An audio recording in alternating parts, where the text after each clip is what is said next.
There's a drive! Way back! It might be! It could be! It is! Holy cow!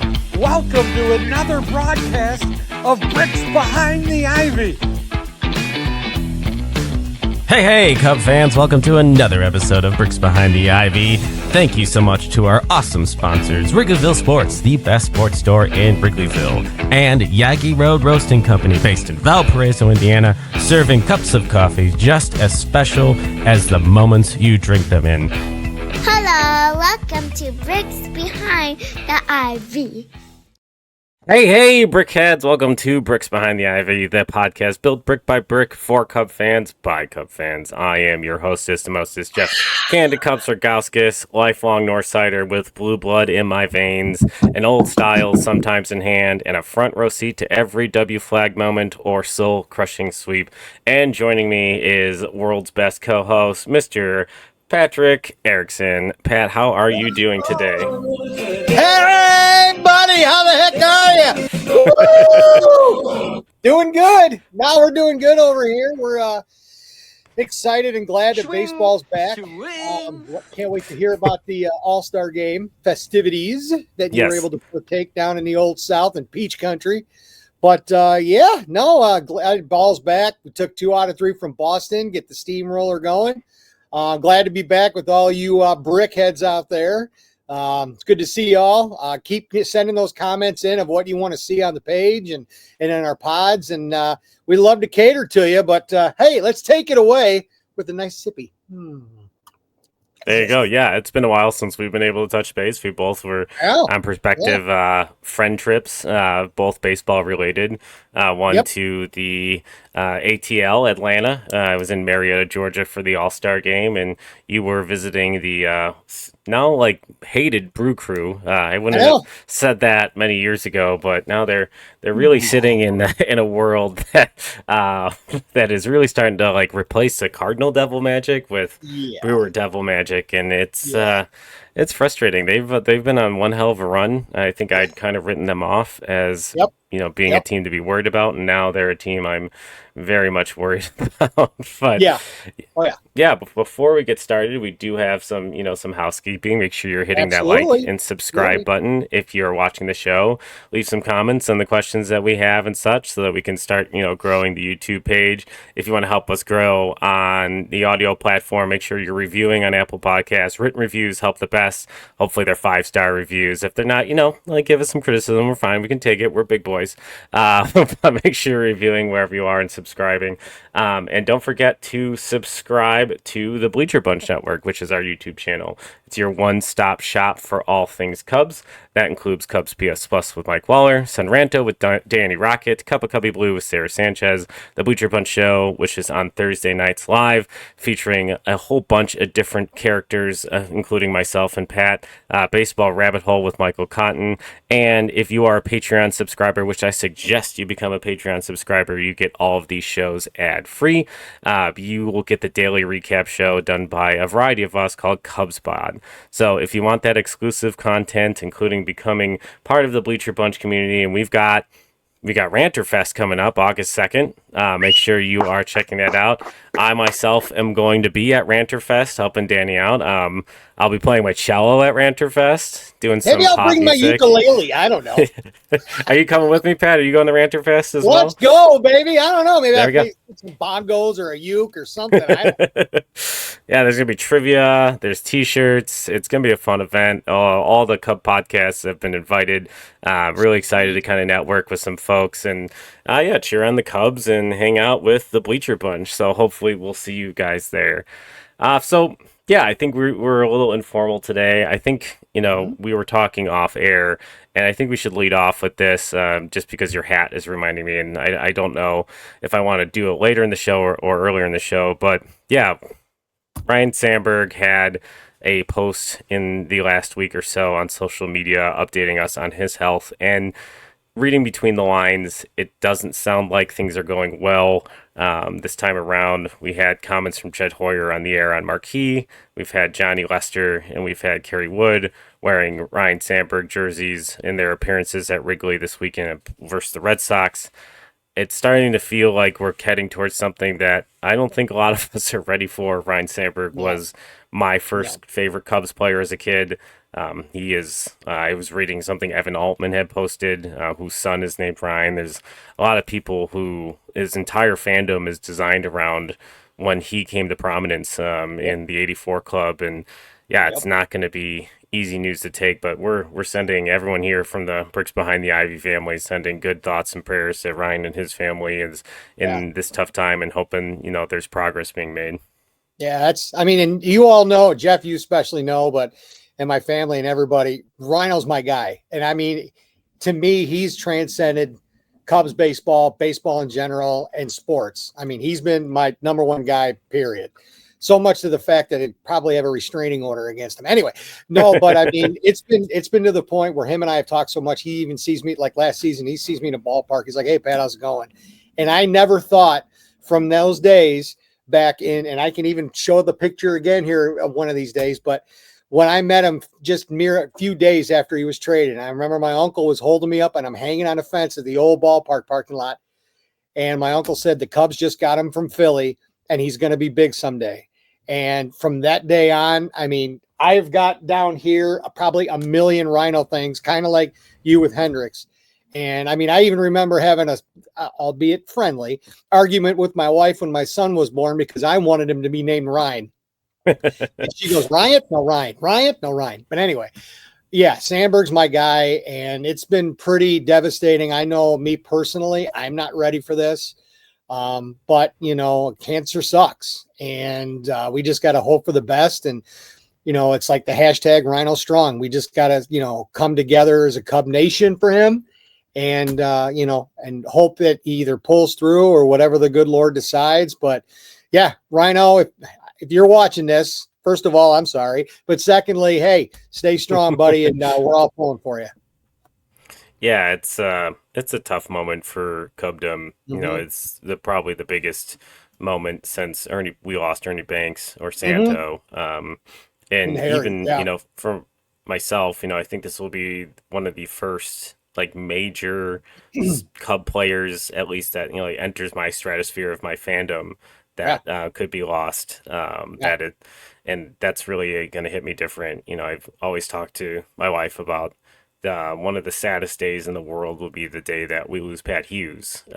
Because the sound of his voice is synonymous with like every summer of my childhood and adulthood. And, you know, I'm not ready for a world in which there's a different announcer, and like we don't have to attack that moment just yet. But same thing. I'm still trying to get over Harry, and that was what in '99, '98. You know what I mean? Yeah, as a kid, I thought I would never get over the tag team of Chip Carey and Steve Stone. Like that was like, you know, like you just grow attached to some things. You know, things aren't permanent, and I never thought I'd get over losing Len Casper, and it turns out I was right. I never got over that, but the Cubs. And if Nick was sitting here right now, if he wasn't out and about, he'd agree with you 100%, which is one of the reasons why he's going into broadcasting is because of Len. But yeah, no, I get it.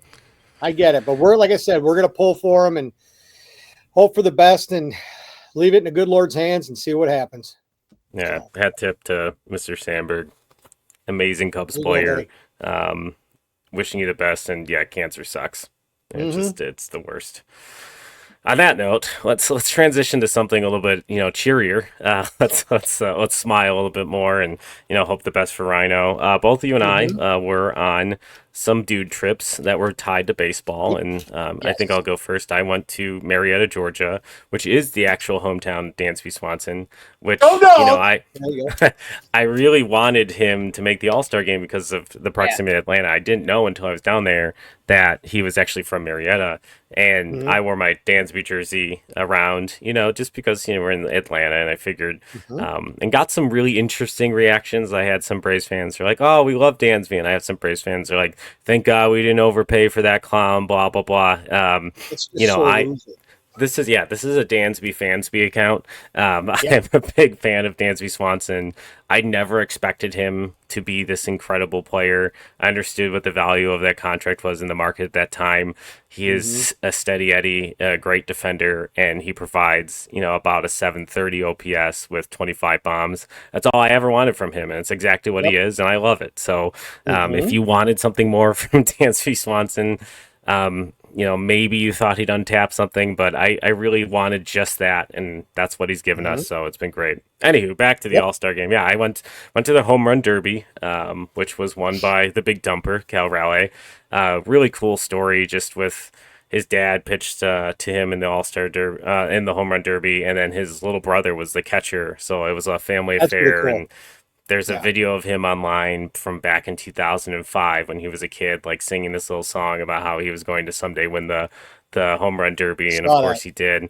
Which, every year my buddy and I make a bet on who's going to win the Derby, and the loser has to buy the All-Star hat. And I had Matt Olson, who lost by like a fraction of a foot to Cal Raleigh to go to the to the finals, and so I unfortunately lost that bet, and I was, a little frustrated by that. So, it was a weird event. But, if you've never been to the Home Run Derby, for folks who've never been to an All-Star game, the All-Star game to me, at least for Major League Baseball, I would describe it as like the United Nations of Major League Baseball. You've got all these fans from across the country coming to this event and sharing in the joy that is baseball. And there's a big fan fest that has like a lot of stuff for kids, a lot of hands-on stuff for kids, and you've got like Topps baseball cards there, and will be the show, like giving out stuff and doing presentation. You've got Chevy and all these sponsors, and they've got like a big store of all the All-Star game paraphernalia, which is pretty cool. But to me, the marquee events are obviously like the celebrity softball game, the futures game. Now they have the draft, Home Run Derby, and then the actual All-Star game. And I'm gonna start with we're gonna do a pros and cons. So the pros, I love the Home Run Derby. I'm a big fan of the format of having everybody go and then picking the top four. That worked for me. I do like I feel like they still should do that until the finals, because I felt like Junior Caminero was extremely rested because he only had to hit 8 home runs to move on, and there was like this big slugfest between the other two hitters. And Cal Raleigh ended up winning, but it just felt like that, one guy didn't really have to work as hard as the other, and maybe you should have the last 4 just go against each other just like in the first round, and then, just do head-to-head for the last bait. The All-Star game was great this year. It was a fantastic game. It really highlighted to me why Yankee fans don't like Aaron Boone's managing. He did a lot of weird things in that game, and the swing-off thing, super cool. Yeah, I was blown away by how cool that was. And I'll ask you this, great Pat. Smorbino. Yeah, I'll ask you this, Pat, as someone. I didn't go to the game, but I was in the Battery watching it like on a screen, like outside the ballpark, and it was super fun. But would you prefer the Ghost Runner, or would you rather for the regular season them do a swing off like with the All-Star game?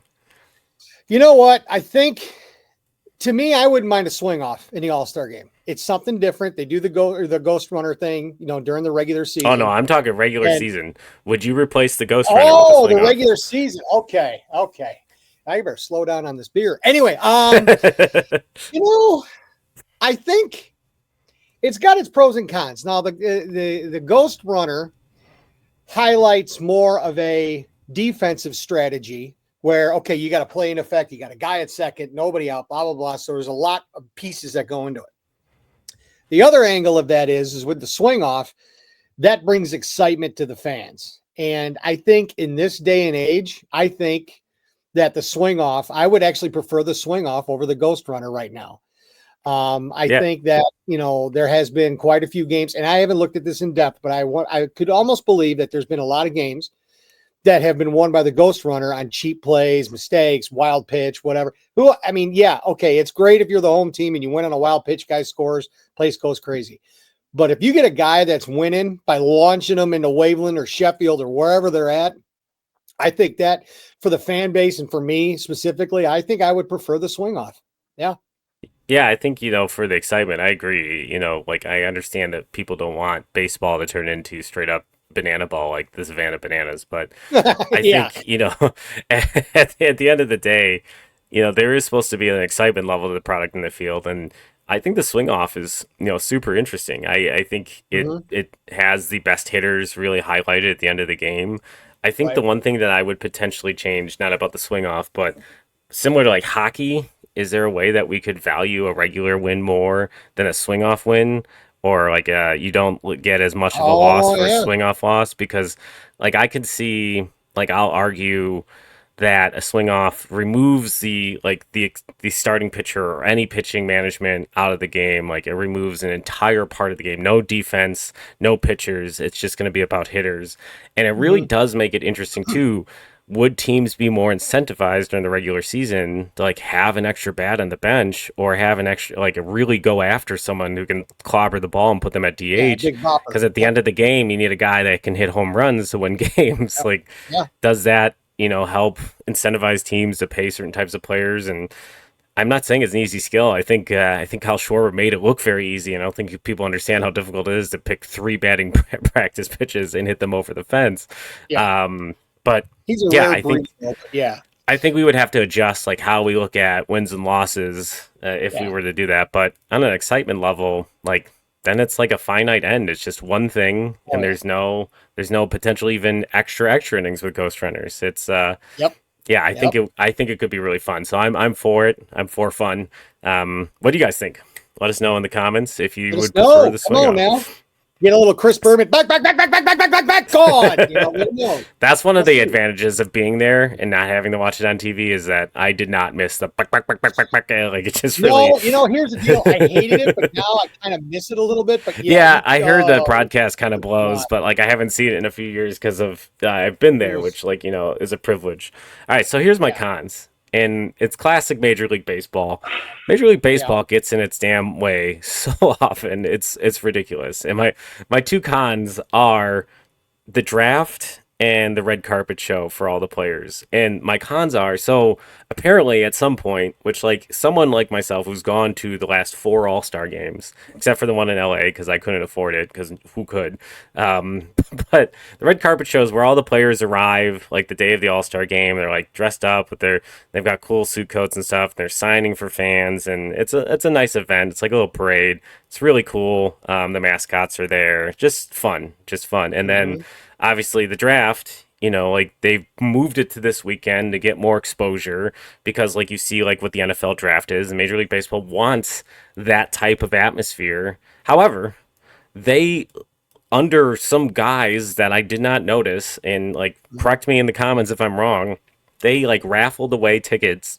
You had to sign up for a raffle for these tickets. They were free. Oh, yeah, that And doesn't surprise me. it's for a limited audience. So like the draft had like 100 people at it, 100 fans, and like the red carpet show, same thing because they put it in like these small areas in which there would be no access. Like okay, like I understand the argument of security and all these things and like managing a crowd, but if we have world championship parades and stuff like that, we should be able to manage something like this in order to maximize the number of people who want to be there to be able to be there because this is supposed to be highlighting the best players and highlighting your sport. So, geez, like what a negative, like what a swing and a miss by Major League Baseball I wanted to be at the draft. My buddy and I, we wanted to go to the draft. We went when it was in Seattle the year they picked Matt Shaw, and like I was tweeting from there and was super excited about the Matt Shaw pick. And yeah, also like because of the weirdness of the draft and like the slot money and all the like the things that go navigating picking these players, none of the players even show up. So like we gotta fix this. Like if you want people to be excited about the draft, let us come like the NFL and like really incentivize these players or like teams at least figure out who they're picking. Obviously like that's gonna be challenging as it is, but incentivize these players to be there so there's something to watch. And like yeah, I'll go there. I'll paint a giant C on my chest, like, and wear a Cubs hat and like Cubs underpants or whatever the hell like NFL people do. Head. Yeah, like on my ass, like part of my French. This is a family show. Like, I'll do it all. Just like let me go to the damn draft. Like, I just want to go. Like, I'm a baseball nerd. The Let me NFL nerd does it out. right. I'm telling you exactly. what, the NFL does it right. I've had a couple friends of mine that went up to Green Bay this year, and they said it was the most incredible experience they've ever done. So, yeah. Yeah, it was in Chicago MLB like not too long ago, and it was awesome. Yeah, like, it was, right. I mean, they need to figure it out. They need to figure out how to do it. They need to, and if the players don't want to show up, whatever, that's fine. I get it. But if you're a prospective, possible first-round pick, for the love of God, get there.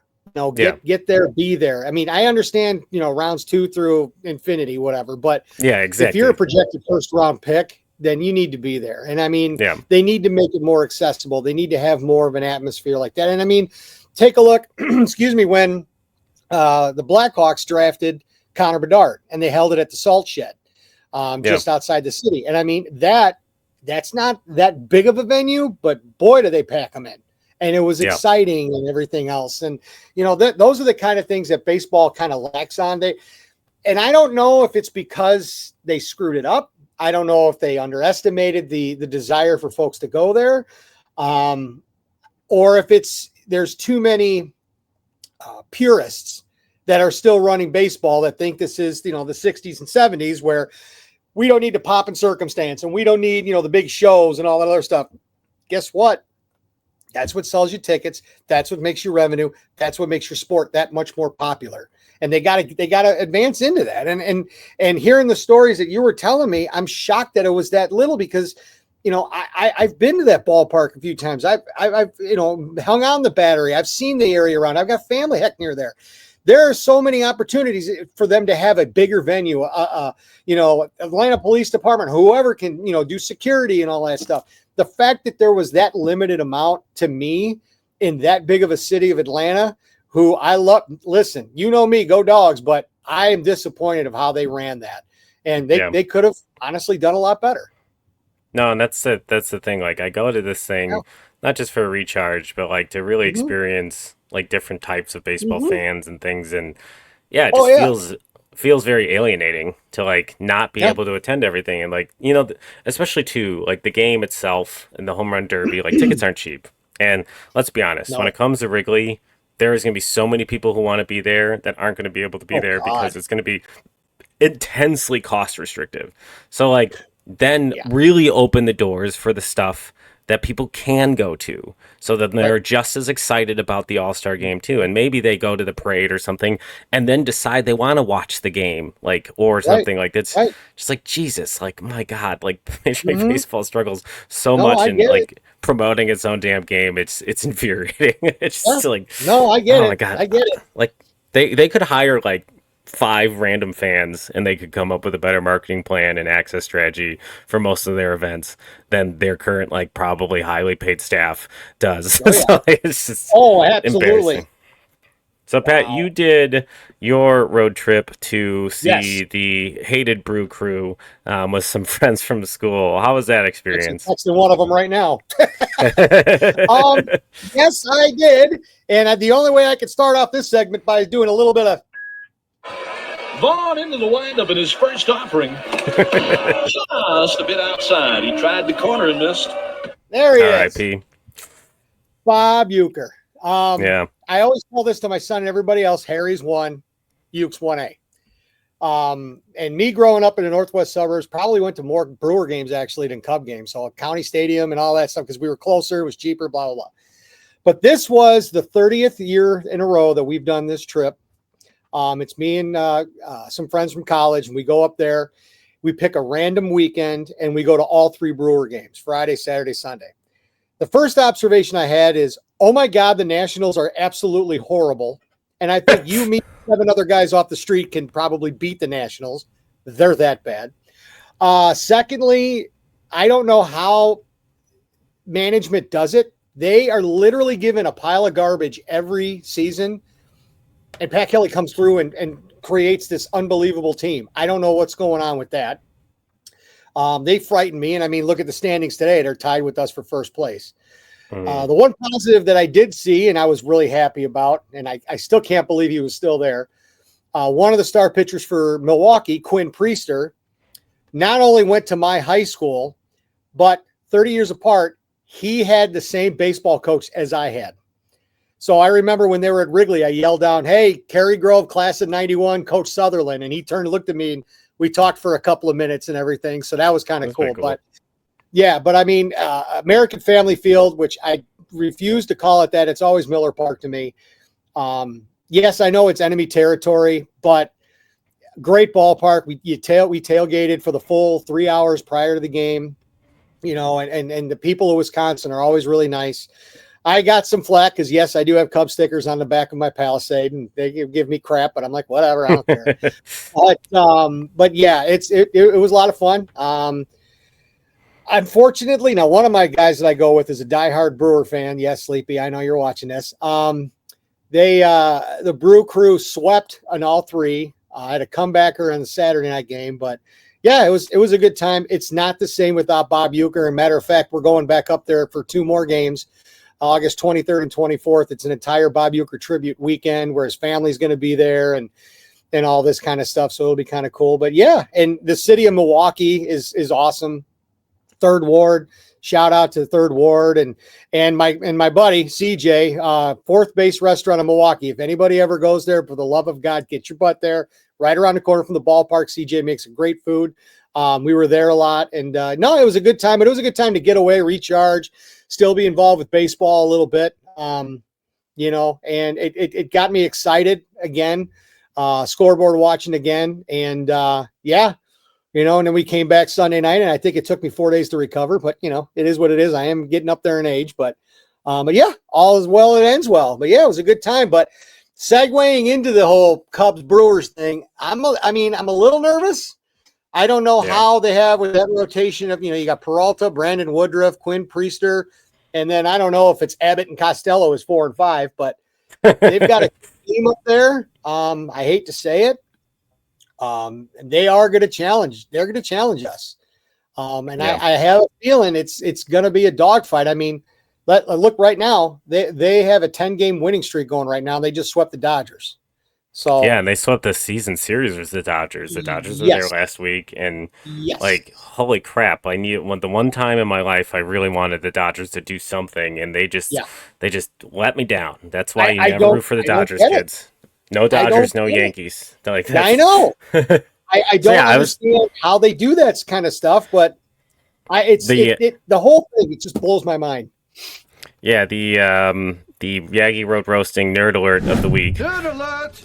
Yaggy Road Roasting. They are brewing cups of coffee just as special as the moments you drink them in. Check them out in the link in the bio. Thank you for sponsoring our podcast. But yeah, I took a look at some of their just like defensive rankings, wins above replacement, and they do so much on the margins. Like you said, you got these guys that you've never heard of, and they seem to just like extract so much value out of them. Yeah. The first one that comes to mind is like Andrew Vaughn. In 30 plate appearances for them, has looked like the prospect I think the Sox thought they were getting. He's got 391 on base and a 500 slugging, 500 on base and a 739 slugging since he's in it. It's only 30 at bats, but still, like he's just come up and raked for them. When we were there for that weekend, he was on I think he hit like in that 3-game series like 5 or 6 doubles. Now the only nauseating part about that was kind of like you wearing your Dansby Cubs jersey down in Atlanta. I had to see a bunch of stupid White Sox Vaughn jerseys up in Milwaukee. That's surprising. I didn't know White Sox had fans. Yeah, I didn't know either. I mean, maybe it's like Goodwill or the Salvation Army. I don't know, but yeah, Vaughn's another one. I mean, and then Brandon Woodruff. He's been out for how long, and he comes back and he's throwing like he signed like a sweetheart deal last year with them, and like there's some rumors that the Cubs were interested in doing that, but he signed it with them and knew he'd be recouping, and yeah, like he's coming back and he's looked very good so far. They've got Jacob Mizorowski, who has that really big fastball, and then on top of that, Jose Quintana's been very good for them, and Freddie Peralta has been a stable force for them. They don't strike out people at an elite rate. They don't they don't walk people at a better controlled rate. They don't strike out a lot at the plate. They walk a little bit more than their players. They're fast. They're pesky. I don't get it.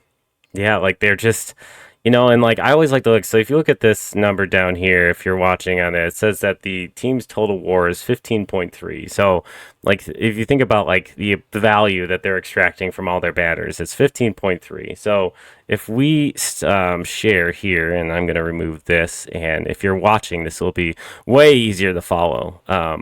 But if you're listening, I'll try to explain it the best way possible. But here's the Cubs wins above replacement. So they're at 22.4. So if you're thinking about the difference between those two numbers, there's a pretty solid difference. But the Cubs have had like absolute elite performance from some of their players, and then not so great performance from some positions like third base. They haven't seen a ton of production. Ian Happ is having kind of a down season, but pretty steady performance from other places where like the Brewers do such a good job of just getting like 2 WAR from almost every position. They just like hedge their bet so well. And, I feel like this year, and, this is not statistically based, this is just a comment, that like this year, what we've seen and like how they've played matchups and early on with like Carson Kelly and Miguel Amaya and how well that was managed and what they've done with Bushy to make him look, like a really good player. Now he's starting to get more at bats versus lefties. I feel like, at the end of the day, like the Craig Counsell effect is starting to come our direction where like the Craig Counsell effect hopefully is leaving the Brewers, but they have this front office process that like truly is incredible because they're not a well like received team like in aggregate. They don't have a superstar carrying this team like the Cubs do with PCA with 26 bombs and Michael Busch with 20 and 26 and 81 already from Seiya Suzuki. Like they're not getting those types of performances, but they don't have Devin Williams, they don't have Josh Hader. Like it's not the same scary team. The only one that you could possibly argue, maybe, just maybe, is Christian Yelich. But correct, and he's not what he was. Like he's been better but he's not. He's not Kyle Tucker. He's not PCA. And nope. The Cubs have some head-to-heads with them that are going to become very, very important. And the Cubs do have theoretically an easier schedule, like per some pundits, than the Brewers the rest of the way. And these things could sort them out. But they've got a rotation that should make you concerned. The Cubs have been able to piece together wins with a good bullpen, and we'll see what kind of moves they make in the next. We're really running out of time. It's 10 days. What's today? Today's 10 more days. We have 10 days until the deadline, and we'll have answers to some questions in the next 10 days, and what the Cubs do to really separate themselves from the Brew Crew. But right now, I'm not saying they're going to continue to play at the hot pace that they are, but they are tied with the Cubs for the best record in baseball, and there's no team that's really nowhere. Pulled their way away, because every one of these teams has a fatal flaw, and I think the Cubs still have a really good opportunity to win this division. I'm not saying it's lost, and I know there's a lot of negative Nancy's out there, but they have an opportunity. They have the pieces to really address this club. What they do and how they do it is really going to define what the rest of 2025 looks like. Absolutely. And it is going to go down to the wire. And it could be something as simple as, someone has a cold streak, someone's got a hot streak, someone's got a hot bat, cold bat. Pitching staff goes down, everything and anything. Who knows? Health. You're 100% health. The Brewers are getting healthy. It could be a fluke injury. It could be anything at this point. And the good thing is that, the Brewers are chasing us. They are tied, but looking at my watch, it's July 21st. We still got a lot of baseball to go. The Cubs will be up in cheese country next week, so we'll see how it all pans out. But I don't know. I just saw all that, and I saw, the excitement and everything that's rallying around the Brewers when I was up there last weekend or 2 weekends ago and everything else. And it scares me. It does, but hey, we got a lot of ball left. Left. Speaking of that, Bricks Behind the Ivy Nation, if you happen to see yours truly, I will be out at the old Federal Landmark tomorrow night. Come on by, we'll chat, maybe have a beer or 2 or 6, whatever.